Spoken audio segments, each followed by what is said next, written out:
Many of you might have noticed that when Western media reports on China, their choice of words often carries a certain bias. The same official term from China's government report might be translated in a way that reinforces negative stereotypes or misrepresent the actual meaning. Let's take a closer look at some examples. Example 1. Common prosperity. The Chinese term 共同富裕 is officially translated as common prosperity by Chinese sources. It represents a policy aimed at reducing income inequality and ensuring that economic growth benefit all citizens, rather than just a wealthy few. However, many Western media outlets translate as wealth redistribution or even state-controlled economy.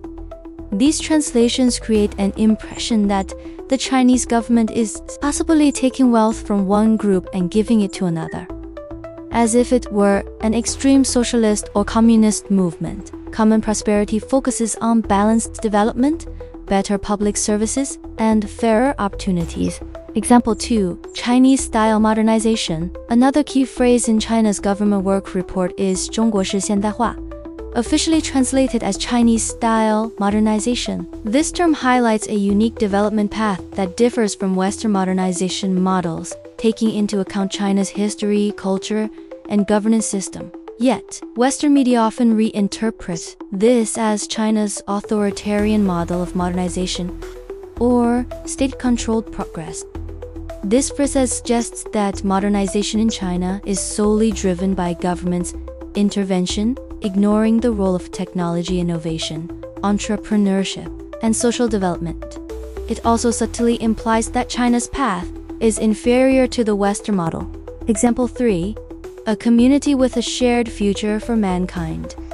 This concept advocates for global cooperation, mutual respect, and a joint effort to address common challenges like climate change and economic development. However, some Western media translate it as China's variant for global governance or Beijing's attempt to reshape the world order. Such wording implies that China is seeking dominance rather than a cooperation, reinforced in the narrative that China's rise is a threat to the West. Example 4. Belt and Road Initiative. The Belt and Road Initiative is one of China's most significant global projects to improve infrastructure, trade, and connectivity across Asia, Africa, and Europe. While China presents it as an economic partnership, Western media often described it as China's global infrastructure strategy or even debt trap diplomacy.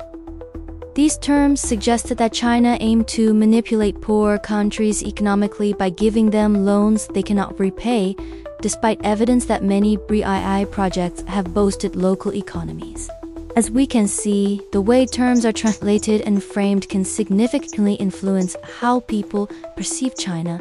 Western media often use subtle wording changes to make China seem more authoritarian, aggressive, or controlling. This is not just a matter of misinterpretation. It's a deliberate effort to shape public opinion. As global citizens, we must be aware of those biases and seek information from multiple sources.